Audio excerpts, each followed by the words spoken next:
I'd like to introduce Rebecca Linhart.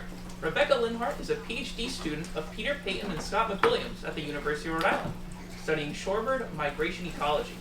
She graduated from URI with a degree in wildlife and conservation biology in 2015, where she first began working with shorebirds.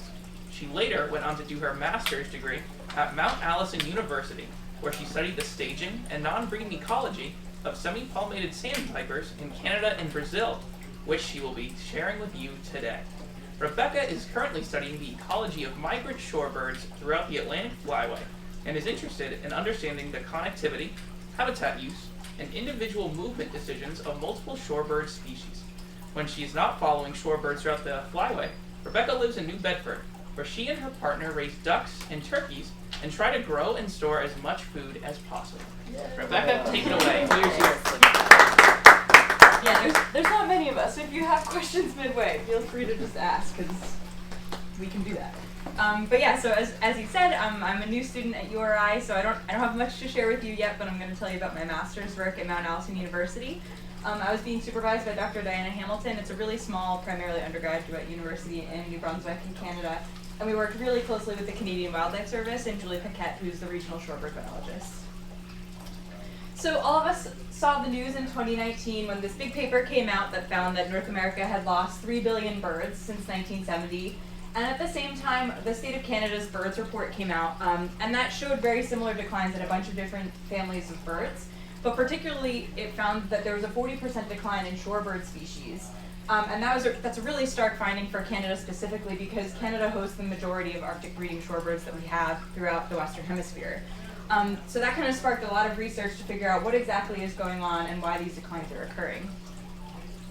If we zoom in on this a little bit more, we see that there's actually a range in declines happening here. So for a short distance migrant, like a least sandpiper or a piping plover, those are birds that are going to spend their non-breeding period in the southern US or maybe in the Caribbean. The news isn't quite as bad. They're only declining by around 23%. But if we look at a long-distance migrant, like a red knot or a semipalmated sandpiper, those are birds that are going to be spending their non-breeding period in South America. The declines are actually even worse, and that we've lost more than half of their populations over the past 30 years. And because these declines have been recorded in breeding, staging, and non-breeding areas, and these birds are traversing the hemisphere multiple times a year, it's really difficult to pinpoint the sources of those declines and figure out where exactly the problem is and what's going wrong. So because of that, we need to be examining them throughout their entire range. We can't just focus on one specific area, which is a theme that I think we've been hearing through most of the talks today. So for those of you who don't spend all of your time thinking about Arctic breeding shorebirds, I wanted to familiarize you a little bit with their life history. So the adults are going to arrive up in the Arctic in May, early June, and they're going to lay their nests right on the Arctic tundra. A lot of times when they'll lay their nests, there actually will still be snowpack. They like these areas that have little ponds or these mossy areas you can see. And again, yeah, there's still snow, so prior to climate change kind of messing everything up, the chicks would hatch at the same time as all the invertebrates were erupting, and they'd have tons of food available to them, though that is changing with the mismatch in timing of things. And shorebirds are really, really cryptic. A lot of, just like the ones we see nesting here, like piping plover, they blend in perfectly with their environment. The chicks look a lot like the moths that they're hatched in. After they are done breeding, they start their staging and migration period. So they have to migrate really long distances, the long distance migrants, all the way from the Arctic all the way down to South America. And to do that, they need a lot of fat. Fat is the main fuel for migration. So during the staging period, we'll often see them in large flocks on coastal areas. They like safety in numbers to keep them safe from predators, and they're going to spend a ton of time foraging so that they can gain up all the fat and store all that fat in fuel reserves for their long-distance migration. Then they're going to arrive down in the non-breeding areas. They will congregate here as well, and there are a lot of areas that are important that have big flocks of birds, like Lagoa de Peixe in Brazil, or Tierra del Fuego is another really big one. And they, some species will use inland areas, but a lot of them use coastal areas in Brazil. And while they're here, they're going to be recouping from their migration, foraging, and just loafing, living their best lives before they start their whole trek north again. So sandpipers are an example of an Arctic breeding shorebird species, and there's 3 different breeding populations. There's a western, central, and eastern Arctic population. Many of the ones in the central and east Arctic will migrate through Atlantic Canada. You can see that like eastern pink arrow south there, and the other species are going to kind of use the central and western flyways. And they spend their non-breeding area in South America, the northern coast of South America there. Seesaw are interesting. They have like a bit of an elliptical migration, so they're not going to be using the same areas on north and southbound migration. They kind of, you can see it's like an elliptical shape. That's a trait that's specific to them and a couple of other species of Arctic breeders. And while they're in Atlantic Canada, they're going to be staging and doubling their weight. So they arrive in Atlantic Canada at their lean mass of 20 grams, and they leave at around 40 grams. So they're gaining 20 grams in just fat. And I did some really intense research for you guys. That's the same amount of fat as one scoop of Ben & Jerry's Chunky Monkey ice cream. So they're doing a whole lot with what I am doing very little with. But yeah, so they're really, that's all they're worried about when they're in Atlantic Canada. They are foraging and gaining fat. 20 grams of fat is no small feat for a small bird to double in size. So to get oriented to the Bay of Fundy, we're right now in southern New England, but if we go a little further north and a little further east, we'll end up in the Bay of Fundy, which is between mostly New Brunswick and Nova Scotia. The Bay of Fundy is famous for having the highest tides in the world. The tide actually swings 40 feet every 6 hours. It's wild. If you haven't seen it, it's totally worth the trip. And the upper stretches of the Bay of Fundy, where you can actually see here that it actually looks muddy, and that's because 3 to 4 kilometers of mud flats will be exposed at low tide, and that's perfect shorebird foraging habitat. And the Bay of Fundy is recognized as a critical staging site for both adult and juvenile semi-sandpipers in the Bay. And massive declines in numbers have been recorded over the past 30 years. The site is recognized as a Western Hemisphere Shorebird Reserve Network site of hemispheric importance, and that's actually the highest rating you can have. And that's because of the sheer number of birds that are supported at the site. You can see in a photo here that during high tide, when all the mudflats are covered, they're roosting in really dense numbers up on the shore. And because this site hosts such a huge proportion of the population of semi-sandpipers, it has this hemispheric designation. If you've never heard of WIZARN, it's an amazing organization. They actually work to recognize and conserve shorebird habitat throughout their entire range and life cycle in the Western Hemisphere. There's a bunch of different designations. Some of them are regional, some of them are like international importance. Hemispheric is the highest designation that you can have. And WIZARN does a lot of work to work with the local landowners and managers, and they offer lots of outreach support, ways to kind of get more people involved in the conservation of shorebirds throughout the hemisphere. They're an awesome organization. So I had a really hard time finding a good video of what the murmurations of sandpipers look like in the Bay of Fundy, but I found this really beautiful photo. And the murmurations are incredible, and because they are roosting in such dense numbers at high tide, and when a predator comes through, it pushes all of the sandpipers up, and they move in these unbelievable murmurations, and it's thousands and thousands of sandpipers all at once. The peregrine falcon population in the Bay of Fundy has rebounded spectacularly, and they are nesting all along the cliffs in the bay, and they actually train their young to hunt on the semi-sandpipers, so that's why there's always these big, beautiful murmurations to see. And I did find this one really nice high-quality video to share with you, to just so you kind of grasp what this looks like on a large scale, to see all of them moving at once. The ground looks like it's moving. And I've never found a video that really captures the sound of the murmurations. It's like the most magical part in my opinion, but it's like a whistling when all of their wings beat at once. And really I'm just like apparently an ambassador for you to go to the Bay of Fundy and to witness this migration yourselves. It's unbelievable to see. They actually have an annual shorebird festival at the Johnson's Mills Interpretive Center in the Bay of Fundy, which is where we captured birds, and it's amazing, and they have thousands of people visit every year to see this, and there's lots of great places to eat, so if you want to find me after, I can give you a nice itinerary of everything to do on your big Atlantic Canada journey. So we have a lot of base knowledge and historical knowledge from the Bay of Fundy and recent work that's happened that's kind of informed the way that we think about the site. So historically, 1 to 2 million sandpipers would stage in the Bay of Fundy during fall migration, but current estimates are at around 500,000 to 750,000 birds, and that was an updated estimate in 2017. So that means we've lost 50 to 75% of this population that was staging in Atlantic Canada. We also previously thought that their diet was dominated by Carophium volutator, which is that mud shrimp photo you can see on the top there. It's a really great food source. It's all over the Bay of Fundy. It's really dense in fatty acids and the fats, the essential fats that fuel their migration. So we know that it's a good food source, and we actually, when we're walking in the mud out there, it's like, we call it the snap, crackle, pop, because they literally just like are jumping against you. They're everywhere. The mud just moves with them. So it's good, and there's tons of this food. But recent work in the Bay of Fundy has actually found that biofilm is also a really important food source. You can see a photo of a diatom here. So biofilm is a thin layer of diatoms that grows on the surface of the mud flats. And when there's a good thick layer, you can see it's got like a gold sheen to it.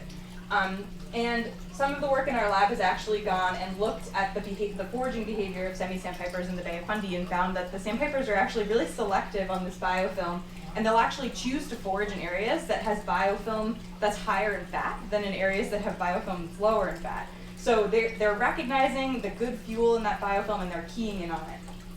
We also did some photos of like scanning electron microscope photos of their tongues, and we found that they actually have these hairs.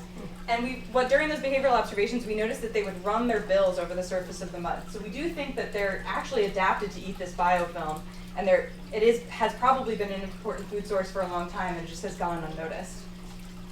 Recent work in the Bay has also recognized that there's really high within and between year site fidelity, so they're coming back to the same site every year.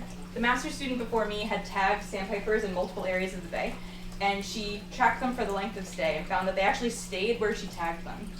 And then the next couple of years, she would go back and she would recite the leg flags on the birds and found that 97% of them went back to the exact same spot every year. So that's really, really high site fidelity. And that suggests that there could be a lack of plasticity in their site selection. If they have to go back to that same spot every year, it's really important that we conserve that site and make sure that it remains available to them in the future. We also know now that their length of stay has increased from 2 to 3 weeks. So it used to take them just 2 weeks to gain 20 grams in fat. Now it takes them 3 weeks.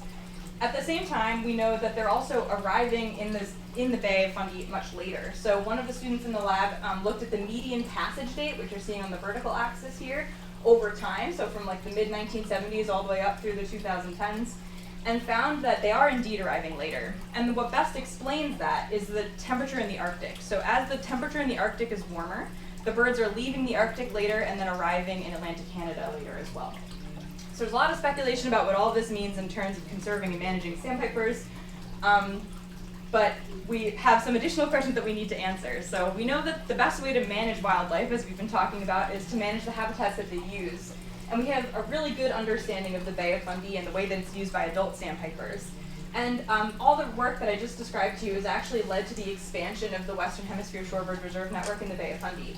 Previously, it only included these blue polygons, and now it also includes these yellow polygons because we know that they have such high site fidelity and that they're really good prey in those areas. So this is actually now a landscape of hemispheric importance. All of the Upper Bay of Fundy is really important for shorebirds and has that recognition for conservation. So while we know all of this great stuff, we know a lot less about other sites outside of the Bay of Fundy and how they're being used by shorebirds. Those sites outside the bay also host a diverse assemblage of shorebirds. There's a bunch of different species. It's not just semi-sandpipers like in the Bay of Fundy. We also know very little about juvenile sandpipers who are arriving in the bay much later than the adults. In addition to all of that, there's been a really rapid loss and degradation of non-breeding habitats in South America, and we know very little about how shorebirds are using those habitats as well. And like I said, we want to look at them throughout their whole range to see what's going on here. So that led me to the broad objectives of my master's work. So the first was to look at the staging ecology, movement, and habitat use of both adult and juvenile semi-sandpipers inside and outside of the Bay of Fundy. We also looked at the behavior, diet, and plasma metabolites, or their physiological aspects of both adult and juvenile sandpipers within and outside the bay. And lastly, we looked at the movement, behavior, and habitat use of semi-sandpipers on the non-breeding grounds in northeast Brazil, which you can see a photo of there on the right.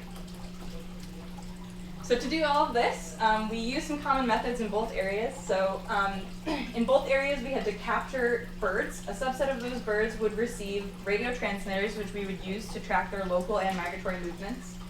We also collected blood samples, which we did a bunch of different things with. So the first blood samples we would take were used for plasma metabolites. We would be able to measure the fattening rate of the bird, as well as the fasting or energy expenditure rates of the bird. The other thing that we used the blood for was to estimate their diet using a stable isotope analysis. So taking the blood samples, we're able to take the blood and run it through this fancy machine, you'll have to trust me, to get carbon and nitrogen signatures. And that would tell us kind of where on the food chain the shorebirds were foraging. And then we could go out into the environment and collect a bunch of different invertebrates and get carbon and nitrogen signatures from those as well. And we can dump all of that into a computer model and tell us two different things. One, we can estimate their diet, so what proportion of these different food items are the shorebirds eating. And we'd also be able to estimate their dietary niche, or kind of estimate how much the adults and juveniles are overlapping in what resources they're using, which for me was a bit more interesting because we were comparing the adults and the juveniles. We also did behavioral observations, looked at flock-wide behavior as well as individual foraging rates, and we sampled the habitat to determine how much food was available for them in all of these different habitats, which is no small undertaking. So to give you a visual of what all this looks like, when we get a bird in the hand, we'll take it and we'll band it, and we'll also flag it. If you've ever done any shorebirding in the US, you probably see a lot of green flags. So the color of the flag actually indicates which country the bird is coming from, or was at least handled in. So in the US, we use green flags. In Canada, we use white flags. In Brazil, we use blue flags. Other two popular colors are red and yellow for Brazil, for Argentina and Chile. And to capture the birds outside of the Bay of Fundy and in Brazil, we would put up these nets called mist nets. They're these really fine nets that we would put up at night. The birds wouldn't be out foraging and they wouldn't see the nets. We'd fly into them, we were able to grab them and sample them. In the Bay of Fundy though, mist nets do not work. We tried to do it one time and it was a disaster. So we actually use this trapping method that's actually called the Fundy pole trap. It's developed specifically for and used in the Bay of Fundy. So what you're seeing here is a net that's already stretched out, and a bunch of folks all around the edge of the net, and they're actually extracting birds out from under the net. And I have some videos to show you what this looks like. But once we get those birds out, we'll take their blood samples. We will spin the blood down and separate out the red blood cells in the plasma, and we use the plasma, which is the yellowy liquid on the right, for all the blood tests I described to you before. So the Fundy pole trap is this really cool thing. It's kind of hard to understand unless you see it in action, but we take these metal posts and we put them into the ground, and then we furl the net up and hide in the bushes with the string, and then we just yank the net right over top of them. And in doing that, we can catch 250 to 300 birds at once. That's how densely they're roosting on the shores of the bay. So this is just a small video to show you while we were actually waiting for the birds to be in place before we pulled the net. So you can kind of see we do this thing called twinkling, where we push the birds gently in front of the net, and you can kind of see just like waves of birds slowly filtering over because it's high tide. They're trying to sit and rest, so they're trying to sit down as much as possible. Eventually, they'll be all around the net. You can kind of see in this photo all these specks are birds, and then there's our net. So we'll pull it right over top of them, and we can get 250 to 300 birds at once. It's really efficient. Yeah. How big is the crew that you use to extract 250? Yeah, that's a good question. In the Bay, we try to get as many folks as we can get. We usually would have probably like 8 to 10 people while we were out there. And it helps to have them to process that many birds too. Yeah. You don't want to hold them for too long. The longer you hold them, the more weight that they're losing, or they're not out foraging. So yeah, but we can process that many birds in like 2 hours. It's pretty amazing. So just to give you an idea of what the rest of this looks like, when we were out sampling to see how many invertebrates were around, we would take sediment cores, I would sieve them down, which you can see on the top, and then I would sort them using a microscope into families. I would be able to get like a biomass estimate for how much food was available to them. We were doing some blood work. That was like our mobile blood lab in Brazil, and then the behavioral observations as well. And when we're using mist nets, we get all kinds of fun things. We can't just pick what we're getting, even though we just wanted semis, so I just wanted to throw up some other photos for you. We got some lesser yellowlegs and semi-plovers, as well as willets, our gull that hates its life choices. My personal favorite is the juvenile short-billed dowitchers. Their plumage is just unbelievable, like the rusty tertial colors and the barring on the tail. It's just they're beautiful birds. In Brazil, we got really cool bycatch, including black skimmer ones, as well as a curlew sandpiper, which was only the second ever record in the region, which was really cool. I can't believe that we caught it of all the birds. And another thing we caught a lot of in Brazil were bats, which we did not want, and we had Kevlar gloves to get out of the nets because we got them all the time, but this is actually a fishing bat. So to do all this work, we would use the Motus Wildlife Tracking Network, which if you saw Chris Elphick's talk earlier, he talked a little bit about it. The Motus system was actually born in Atlantic Canada and has really spread throughout the world. It's a collaborative network of tracking towers that are used to detect migrating animals. And scientists will put up the towers for their project, and it'll detect their tags, but it'll also detect the tags of any other scientists who put out their tags on their species. And then we all go to the tower, we'll download our data, upload it to the computer system, and it'll send all that data to whoever put those tags on those animals. So it's a really awesome example of collaborative science. It's a little different than traditional telemetry in that all of the tags are on the same frequency. I'm just going to get this counter. 1 second. I'm so very, very sorry. No worries. I apologize. Technical difficulties. Thank you. Don't worry. But yeah, so all the tags are on the same frequency. So if you ever watch like Nat Geo, you see them put like a radio collar on a lion or something. If the researcher was then going to go find that animal, it would take its receiver, turn it to the frequency you want to hear, and then you'd be able to hear that one specific animal. These nano tags are all on the same frequency, but they're digitally encoded to sound just a little bit different. And in doing that, the computer components within the tower are able to distinguish those noises and are able to, that's how we're able to track them for such long distances. Another plus of the MODA system is we don't have to be out there tracking them. The towers do it for us, which is great. We're getting detections all the time. One of the drawbacks of MODIS, though, is that it's not a GPS tag, so we can only detect the birds if they fly by a tower. If there's no tower there, we're not going to know that they're there. So for example, the southern coast of South America has towers, but it's sparse. So if they don't fly by one of these towers, and if those towers aren't working, we won't know that the bird was actually there. How close does it pick it up? Great question. So it's 15 to 20 kilometers on a good day, depending on the conditions. Like if the clouds are just right, the signal will actually bounce back and forth up the water and the clouds, and like we can detect them for way further. And we're learning that power lines were bad. Yeah. In that, was that an issue for you guys? That's a good question. I did find some birds that were run over in roads, but I did not see any that were hit by power lines. That's a good question. But you're gonna see we were working right next door to where John was working in Brazil. Yeah, so these tags are a little more than a half a gram. We would just trim the feathers on their lower back and super glue them on. They last 3 or 4 months, so just long enough for us to track them throughout their staging period, and then hopefully on arrival in South America if they pass the tower. And then they will molt their body feathers and the tag will fall off, and they're happily on their way. We actually resighted some birds in subsequent years, so we do know that they survived this ordeal. And I just wanted to share some photos of what this looks like once the bird is actually out. These are some photos of resights that were reported to me, and you can see that the bird really preens the tag in. Like, you don't see the tag, and if you didn't know to look for an antenna, you wouldn't really see it hanging off the back there. So it's a really efficient way for us to track this movement without having long-term effects. So getting started with some of our Atlantic Canada work. We were working at 2 different sites within Atlantic Canada, so we're zooming on up into the northeast and then up into the maritime provinces here. We have New Brunswick, Nova Scotia, and Prince Edward Island. The body of water between Prince Edward Island and the mainland provinces is called the Northumberland Strait, and what our study site there was called Petit Cap. And then in the Upper Bay of Fundy, we were working at Johnson's Mills, which is where the big interpretive center is for semi-sandpiper migration. And then just to give you an idea of what this looks like from an aerial view, we have Johnson's Mills on the left here, so Upper Bay of Fundy mudflats, 3 to 4 kilometers at low tide. The sediment is really fine and silty. Walking out there is very much like walking through knee-deep chocolate pudding. It is like, it's no joke trudging around out there. Whereas the Petit Cap is a bit more like what you would see here. It's a typical barrier beach, so it's really dynamic. It's moving and shifting all the time. It changed a bit every year. And there's a lot more variability at the site. There are like pockets of different habitats and invertebrate availability at the site. So our first research question was, are there differences in staging and migratory strategy between both adult and juvenile semi-sandpipers? So on the left here is an adult sandpiper, and on the right is a juvenile. You'll notice that the adult has more of like a speckled breast, whereas the juvenile has kind of like a buffy, olive-colored breast. But the real way that we tell the difference is the coverts on their back. So you can see the coverts on the juvenile are really beautiful and rounded. They have that nice, fine, light edge on them, whereas the adults kind of look ratty and pointed.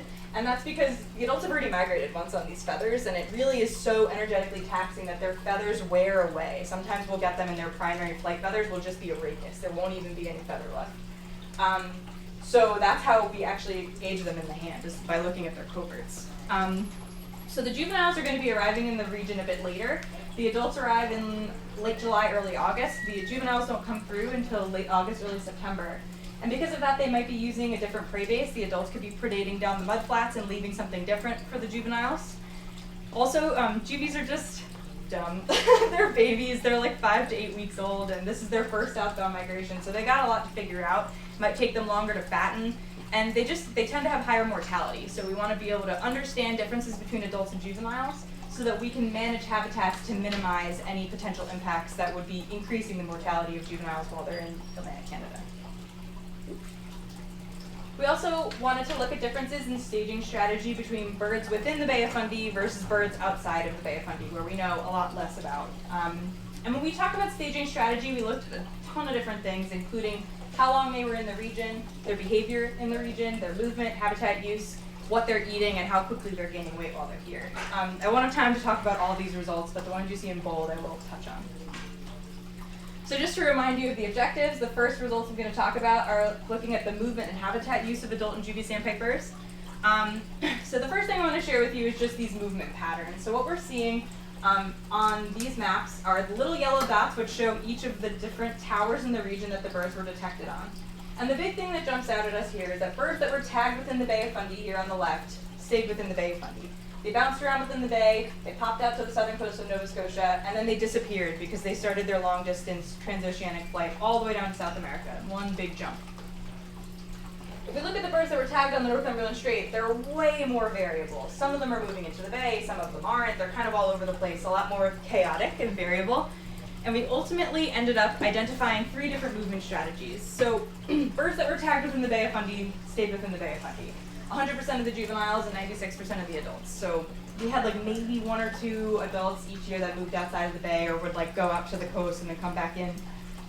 It was unlikely. They really stay within the bay. They recognize that it's good habitat and they stay there.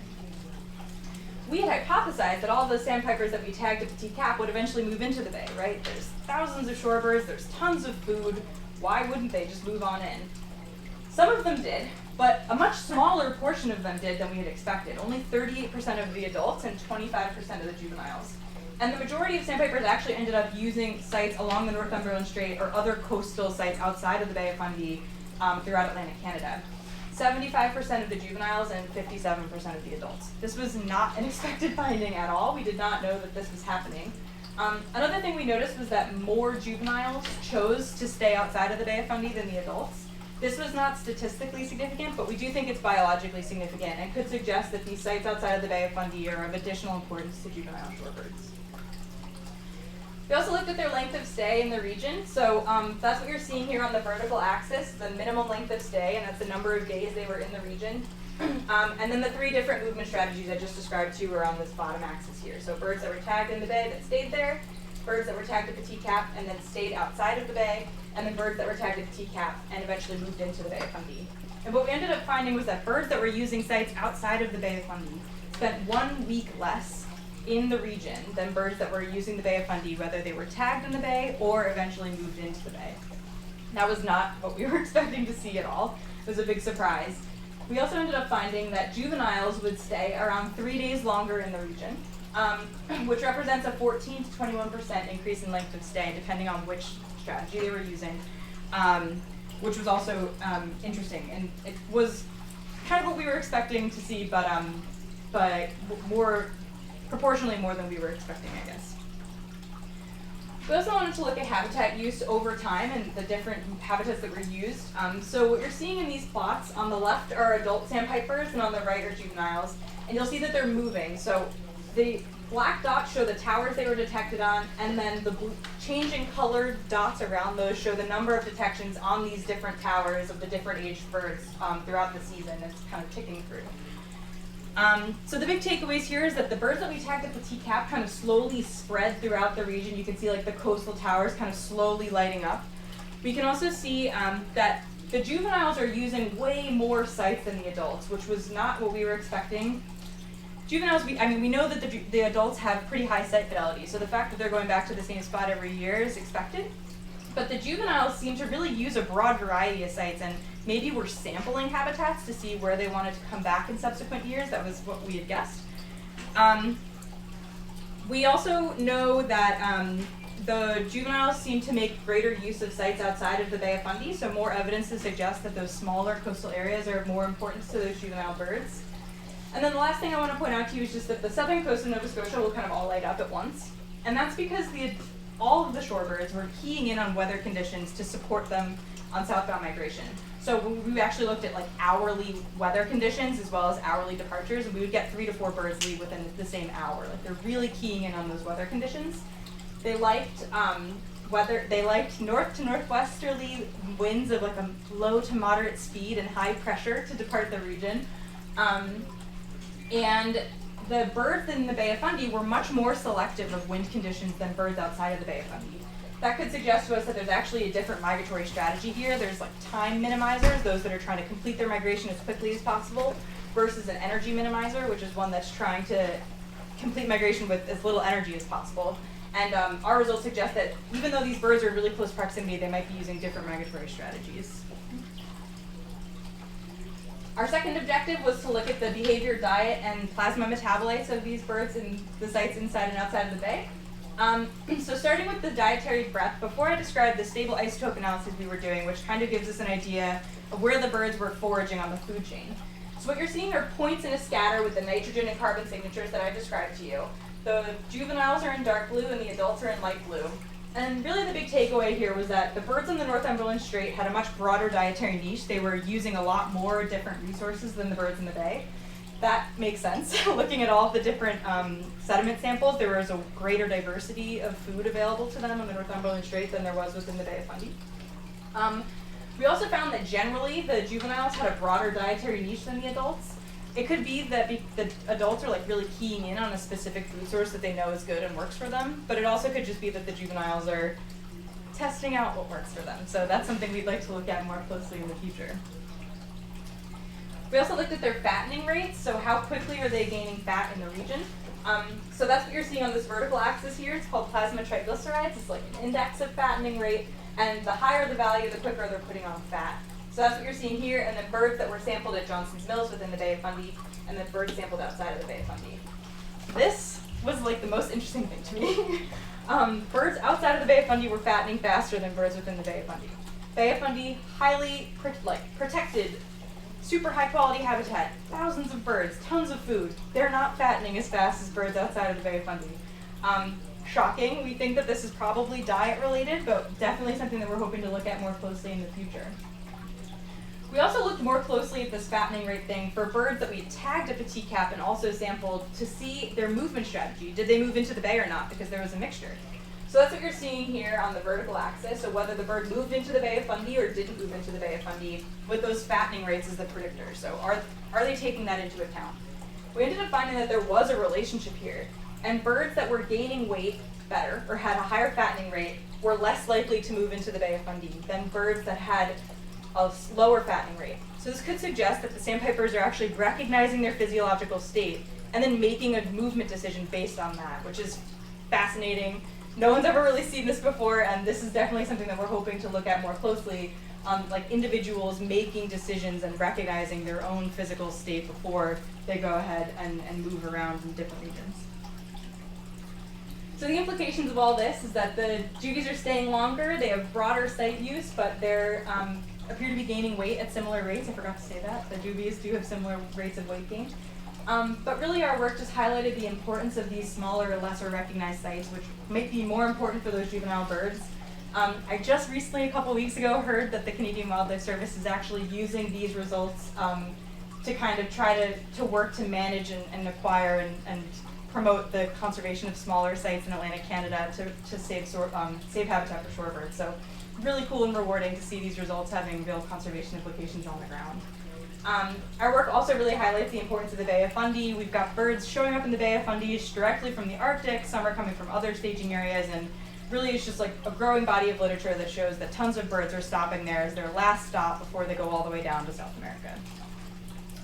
So, what's after that? The birds are migrating down to South America. We actually got really lucky and detected a bunch of our birds arriving in South America. You might remember that there's actually not that many towers down here. So the fact that we detected 8 and 13 of them on arrival was pretty amazing.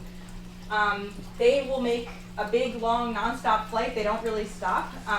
They have nowhere to stop, really, across the Atlantic.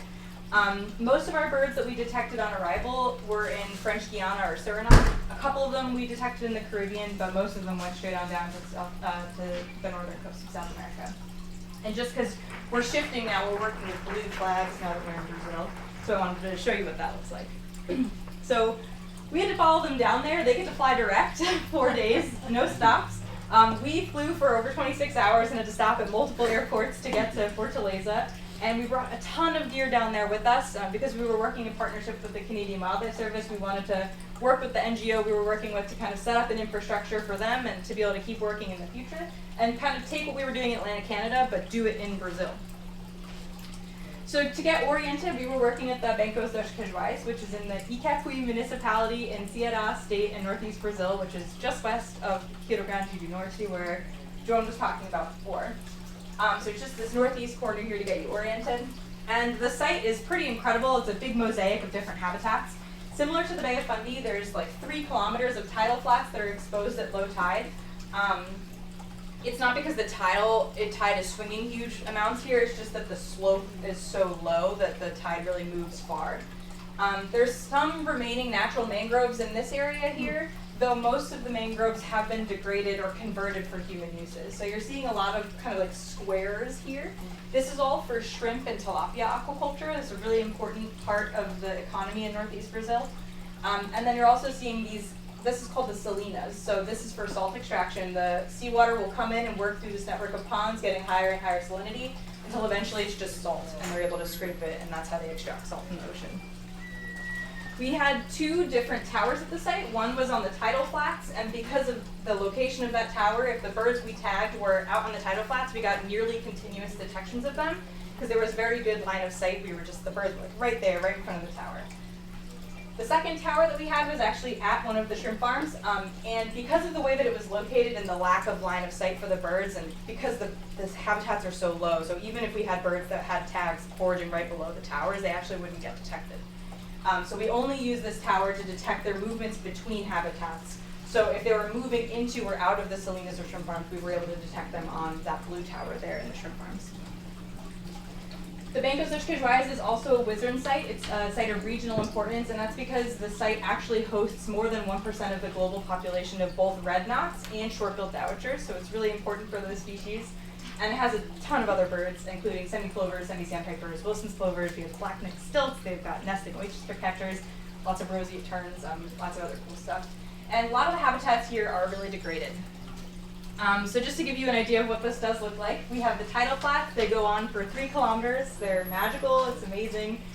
You can see these big sand dunes off in the distance there.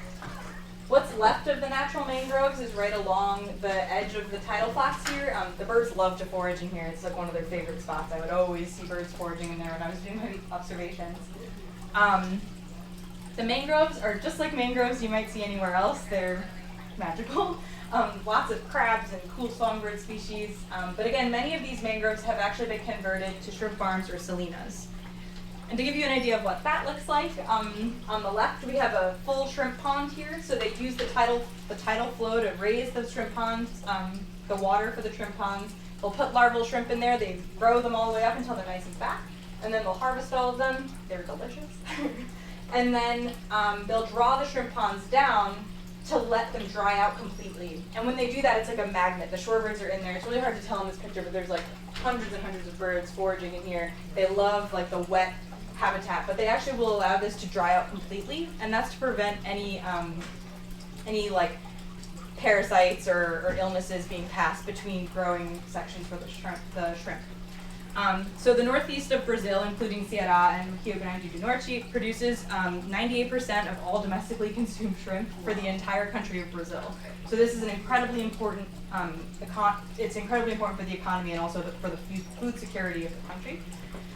As well, 20,000 to 30,000 hectares of coastal habitat is being used for shrimp farming in Brazil, and that number was from 2020. And I did some looking up to convert that for you. So that's the size of 73 central parks, or 46,800 football fields. So it's a really substantial amount of land that's being used for the shrimp farming. The salinas are a little different. They're pretty cool. The shorebirds love to kind of forage and roost in there. You can kind of see in the back that there's like a tidal control, so the water flows through there. There's all these different transitional ponds. The water kind of flows through it, increasing in salinity until eventually they can extract the salt. And you can see a giant pile of salt up there. I wish I had something in there for scale, because like you could like snowboard down that. It's like huge, and it's almost like 2 trucks tall. It's just salt. It's crazy, the operation. So just to remind you of our objectives here, we wanted to look at the movement, behavior, and habitat use. And our research questions were like, what are the daily activities of sandpipers at the Bancos dos Queijoais? What habitats are important to them, and what are they doing in those habitats?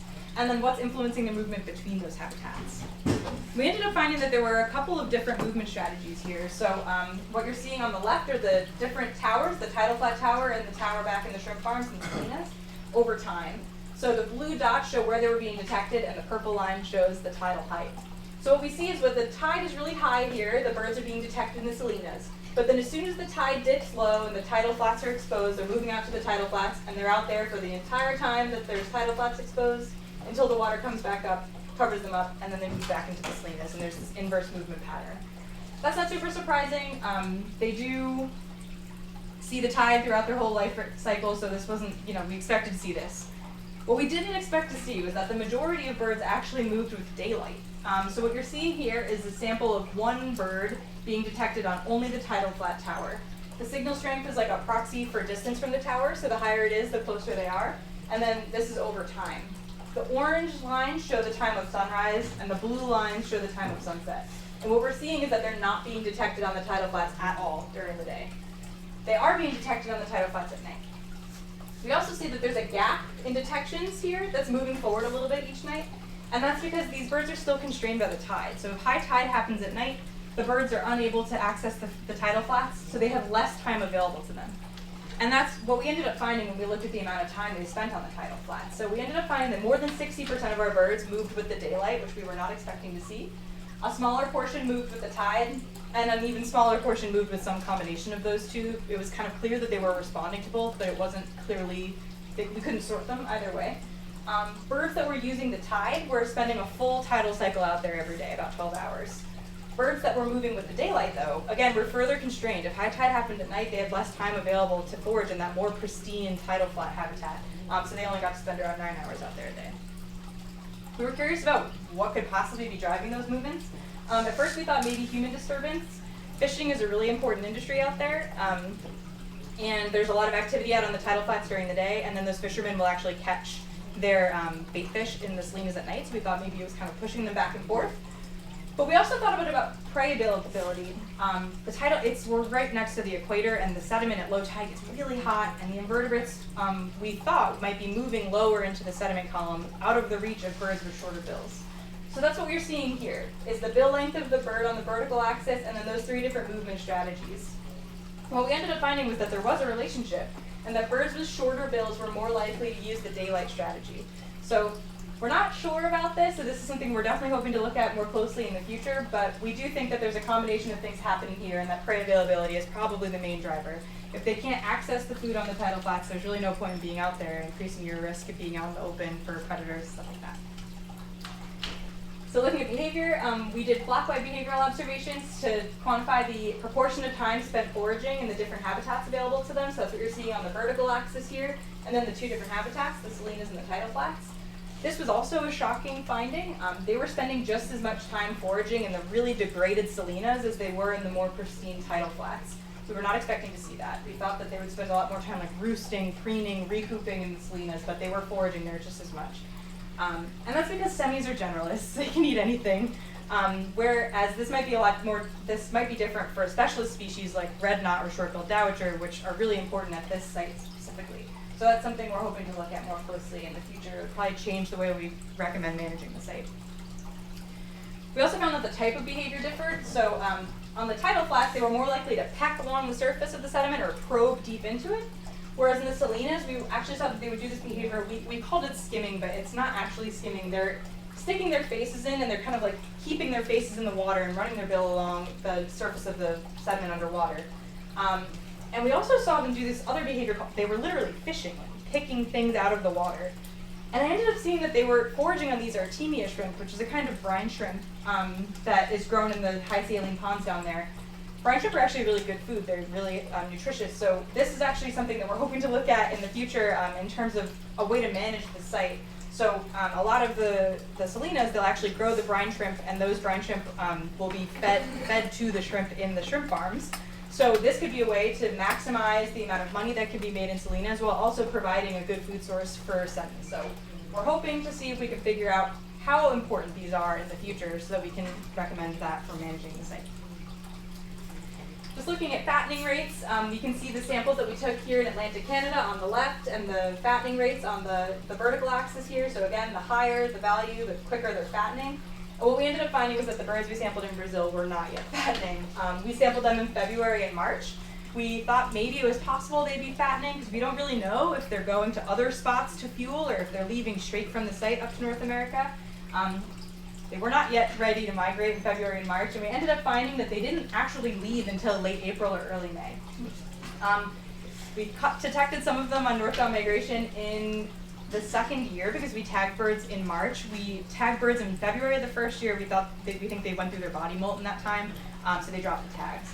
But this was during 2020, so it was thrilling to actually get some data after I had to evacuate Brazil. It was like a whole thing. But yeah, so the shortest gap in detections was actually only 5 days, which suggests to me that that bird made a straight flight from the site, the Bancos Ushkashwais, all the way up to North America, which further raises the importance of conserving that site. The longest gap in detections was 51 days, so we do think that some of them were actually bouncing along the coast, fueling somewhere else before they went up to North America. And most of them did arrive on the East Coast or in the Central Flyway, so that did suggest to us that they probably are the eastern and central breeders that we were hoping to sample, the same birds that we were working with in Atlantic Canada. So the implications of all this is that the birds are relying on multiple habitats, and conservation efforts should be really broad and should include areas that are impacted by humans, which have previously really been overlooked.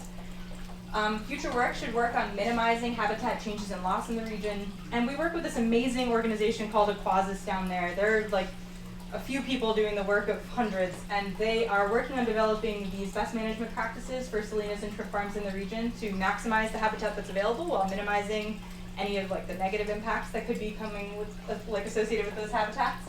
And one of the most rewarding parts of this part of the project was the community outreach and awareness aspect of it. It was so amazing to see folks be really engaged with that. On the left, you can see folks from the shrimp farm where we put up the tower. This is actually a 19-family co-op that runs the shrimp farm together. They're incredible. And then on the right is Chico. He let us put the tidal flat tower at his restaurant.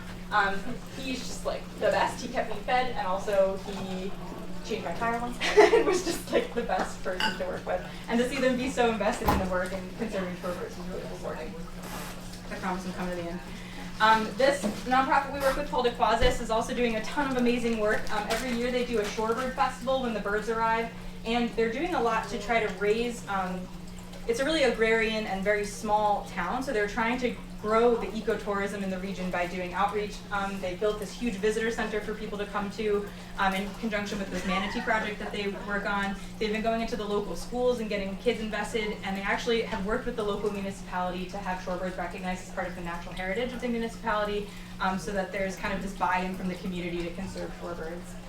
And when I got back the second year, during their first shorebird festival ever, they actually painted this huge mural in the middle of town to commemorate the partnership between Brazil and Canada for conserving the shorebirds that we're working with down there, which was really just so rewarding. And this is my last thing, I promise. I just want to shout out this organization a little bit more. It's called Aquasis. They're doing some incredible conservation work in northeast Brazil. They're actually single-handedly saving the gray-breasted parakeet, which is like a critically endangered bird that's in northeast Brazil. It's only found in like the coastal Atlantic rainforest within Ceará state. The main risks are the pet trade. This was just 6 months of poaching efforts that they were able to undo. So that there's like incredible work that they're doing. And they actually are cavity nesters, so they've started this huge nest box program. I was lucky to go with them to kind of check on some of this while I was down there. We got to see these like adorable little monsters. But the population is now increasing thanks to this work, and it's stable within the area where they were, and now they're actually transplanting them to other areas where they've been extirpated from. So this is like a huge conservation success story on the part of Aquasis. Their last big thing is their manatee project. For whatever reason, on the northern coast of Brazil, baby manatees tend to wash up a lot. And they are rescuing them, they're raising them in captivity, and then they have these really cool ponds that they, like these pens that they put out in the open ocean for the manatees to get more acclimated to a natural habitat, eating actual natural food that's available to them until they're eventually released. So that's another just huge conservation success story thanks to them. And then what's next? So we're hoping to keep looking at shorebirds, specifically those staging in southern Nova Scotia. We're curious if they're kind of jumping across the Gulf of Maine into New England. We also want to look at those specialist species like short-billed dowitcher and dreadnought in Brazil, and look at connectivity to and from the site to see where they're going. I'm also looking to do some work here in New England. So I want to take what we did in Atlantic Canada and kind of do it here, see if we can figure out how important New England is for shorebirds. It's largely been overlooked. And then we're also looking at risks throughout the flyway, including risks of offshore wind, and trying to figure out more the importance of those small sites. So we saw in Atlantic Canada, those small sites are really important. And I want to be able to kind of do that across the whole flyway to see how important are small sites and how much should we be considering them in our conservation decisions. So yeah, this work would not have been possible without countless folks, as I'm sure you can imagine. It was like a ton of work.